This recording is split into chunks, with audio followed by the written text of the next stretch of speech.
Okay, so this whole section is on parenting styles. This next section in the book starts at page 57.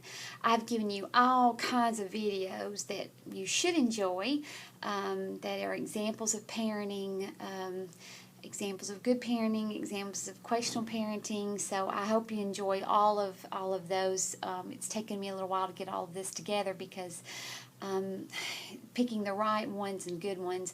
I want to start with the 4 types of parenting styles: authoritative, authoritarian, permissive, uninvolved. It's sometimes called different things, and it pretty much is what it is. It's an uninvolved parent. It's a parent who's not involved in the child's life at all, whether that be physically or mentally. Either way, I have put you a small. I didn't put a lot of information about that particular parenting style. But I did put you a clip on there to let you see what it looks like. So let's go down to permissive, and I'll go backwards on the list. Permissive parenting style, it's where parents let their children come and go as they please. They impose few consequences for inappropriate actions. They tend to have children who are immature and impulsive, who do poorly in school, act aggressively with peers, a lot of times be disrespectful, not only to the parent, but to all adults, because that's never been taught. It's giving in to their every whim, their every demand, and kids will push that to the very limit. Permissive parenting. All right, so then we've done uninvolved, we've done permissive. Let's do authoritarian parenting style. The parents expect complete and immediate compliance. Parents do not negotiate expectations nor provide reasons for the request. It's just as it is because I said so.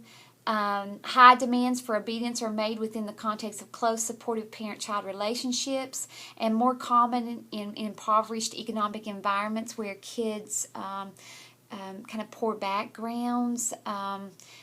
I don't know. It's almost like the parents lash out because of the situation that they are in. I'm not sure what causes it, but it's demanding. It is going to be as it is. There is no talking about it. There's no explaining it. The video should really let you see a true example of the authoritarian parent style. And then where we would all probably all of us should strive to be. I'm sorry to say we hope we are there, but maybe some parents don't realize that there is an authoritative parenting style. And I want you to look at the 2 roles, and you tell me what you think about authoritative parenting. First of all, the parent's role combines affection and respect for children with reasonable restrictions on behavior. They provide a loving and supportive home. They hold high expectations and standards for performance. They explain why behaviors are or are not acceptable. Maybe not every time. I'm thinking about my own self. Sometimes there's just not an answer other than I'm the mom and I have some age on me and some experience on me. Sometimes, because you just don't. Sometimes there's not an answer, but for the most part, they will explain why behaviors are not acceptable. They enforce household rules consistently. That means if it's wrong today, it's wrong tomorrow. If it's wrong for the first child, it's wrong for the third child. They include children in decision making, maybe not all the time, but some of the time, maybe even the majority of the time. They provide age-appropriate opportunities for autonomy where the children are more self-dependent. They can do things on their own. It's not so much coddling. Now, here is the student's role with the parent in the authoritative style. They tend to be happy, energetic, self-confident, and likable. They make friends very easily. They show self-control and concern for the rights and needs of others. They appear well-adjusted. They listen respectfully to others. They follow reasonable rules for behavior. They work well independently. They strive for academic achievement.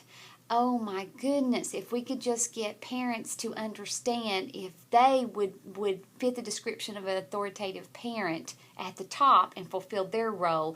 Look at the positive consequences you get at the end, what the students then are able to do and how they act.